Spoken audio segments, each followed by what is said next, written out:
Bom, eu quero falar agora de um assunto muito especial que a gente traz aqui. Acho que a gente podia até trazer mais. Comentem aqui o que vocês acham. Vamos falar de Fiagro. Quero saber quem já investe. Tem enquete aqui. Daqui a pouquinho eu vou dar uma olhada aí nos resultados da nossa enquete. Vão comentando, deixem as suas dúvidas também.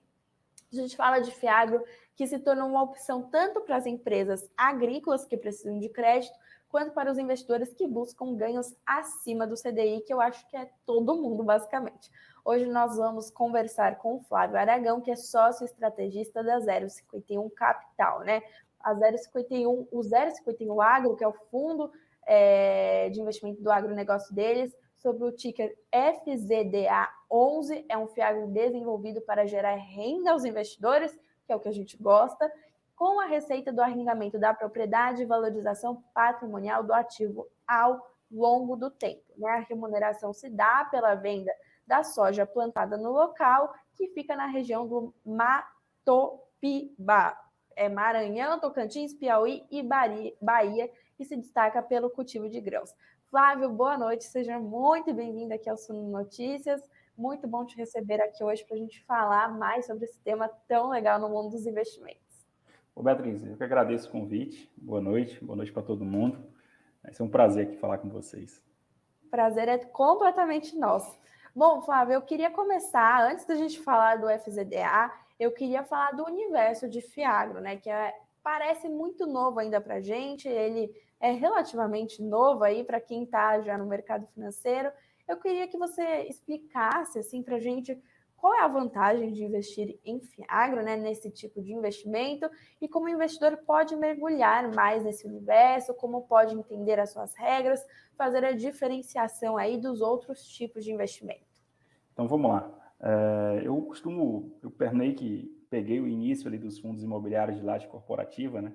Quando eu vou falar um pouco sobre o Fiagro, eu sempre me relaciono um pouco com aquilo do início, né?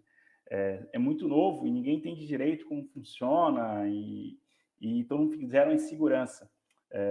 E no final se provou que foi super correto e o mercado de lajes corporativas se alavancou, o mercado de logística, se você pegar esse último ciclo logística, totalmente financiado por fundos fundos imobiliários. E o Fiagro vai ser bem parecido, tá, Beatriz? O Fiagro hoje é uma estrutura muito próxima à estrutura de um fundo imobiliário, de fato, tá? Essa estrutura ela tem uma vantagem, que é uma vantagem tributária. Então, ela permite você fazer alocações em ativos agro de forma isenta. Então, ela traz para o investidor, pessoa física, um benefício fiscal e traz para quem vai investir no agro, né, para quem está ali tomando dívida ou comprando a terra, um benefício de poder ou tomar dívida mais barata, já que você tem um benefício fiscal, ou você poder fazer um investimento onde esse retorno, né, ele pode ser até um pouco menor, visto que ele vai ser isento.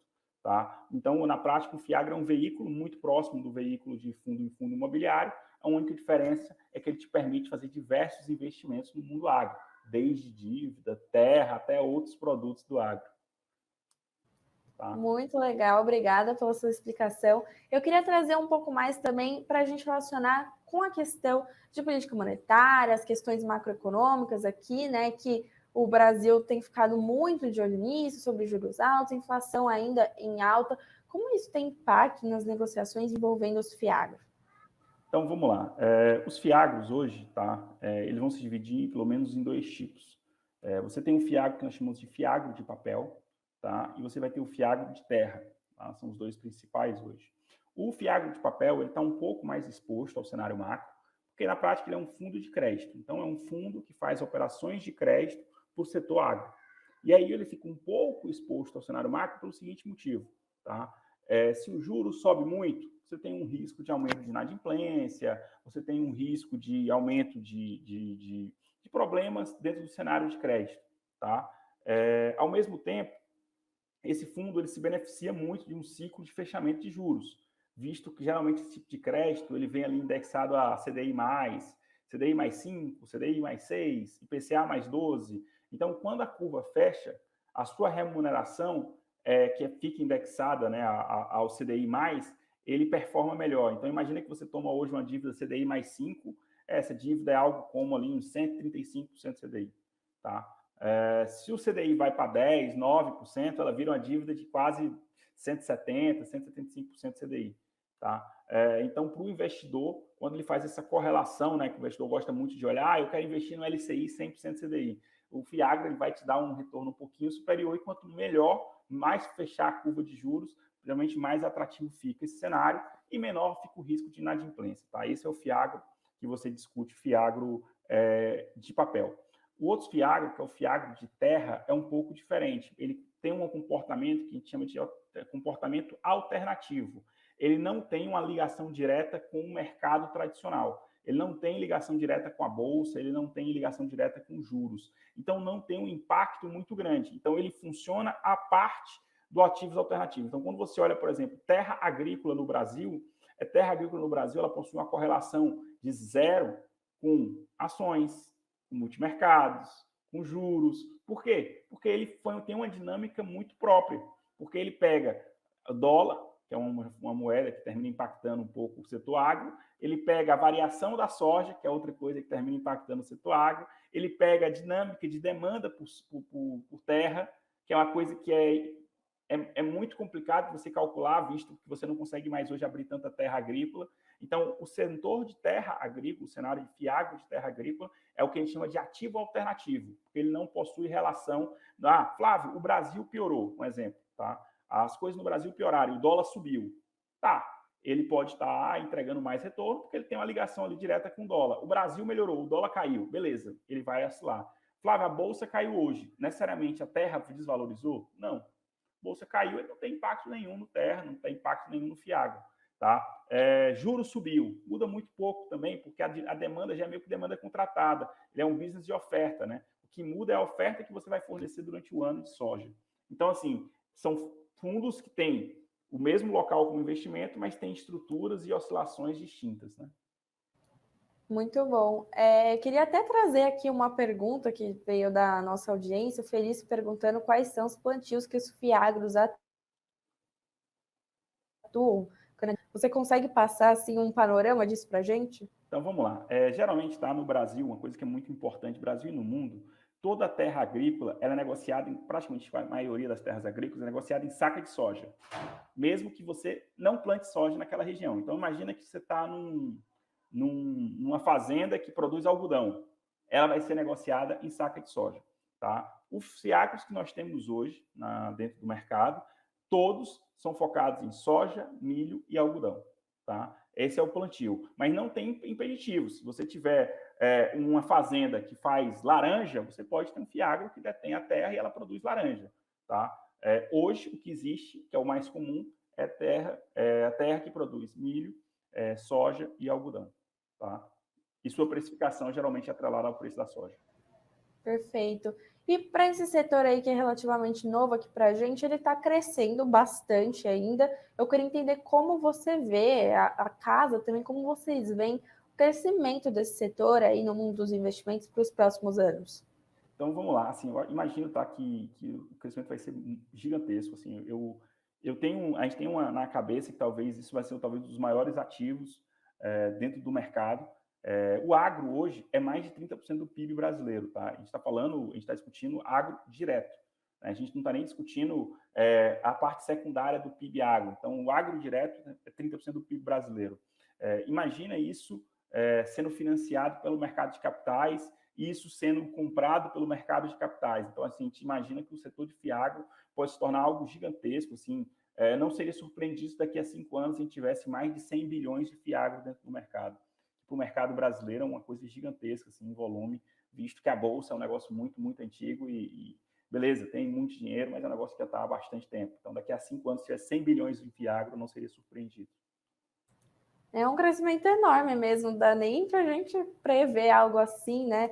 É muito, muito grande. Eu queria abordar agora um pouco mais o fundo de vocês, né? O FZDA 11, que investe em terras agrícolas, especificamente em uma propriedade, né? Eu queria entender o porquê dessa escolha e quais são as vantagens disso também.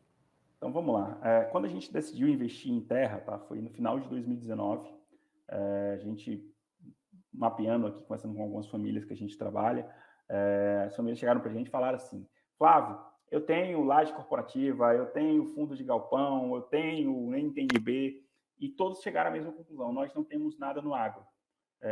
a gente entende que o Brasil é muito importante ter água, porque o diferencial do Brasil é água. Então, a gente foi começar a estudar um pouco do mercado, entender um pouquinho melhor. Trouxemos algumas consultorias para ajudar a gente nessa dinâmica. E quando a gente começou a entender, a gente começou a olhar, por exemplo, terra nos Estados Unidos. Cara, terra nos Estados Unidos valia lá na época 40, 50 mil dólares o hectare. E a terra era boa, a terra era produtiva, legal. E aí, quando a gente começou a olhar, por exemplo, Mato Grosso, terra boa, mais produtiva, às vezes, que as terras lá nos Estados Unidos, e a terra negociava com desconto de 50%, 60% na época, aos preços lá dos Estados Unidos. E quando a gente olhava o Mato Piba, né, que é essa região aqui que eles chamam de nova fronteira agrícola, por quê? É uma região que está em fase de desenvolvimento. Então, por exemplo, a fazenda que a gente comprou é uma fazenda mega nova, tem 10 anos que está aberta, por exemplo. Tá? Então, ela está em fase de desenvolvimento ainda. Você olhava essa terra daqui e ela valia um terço, um quarto das terras do Mato Grosso. Então, eram terras com equivalência de produção, mas com um nível de preço muito diferente. Flávio, o que é que explica esse nível de preço muito diferente? O que explica é infraestrutura da região, tá? Então, o Mato Grosso é uma terra muito mais madura, já tem parte de logística, já tem a parte de armazenamento, tem uma parte realmente de cultura mais madura, terra mais madura. Então, isso faz com que a terra naquela região vá valer mais. Mas a gente costuma entender o que foi o seguinte: o Mato Grosso não nasceu assim. Ele se transformou, porque os grandes grupos foram migrando para lá, foram investindo na região e a região se desenvolveu.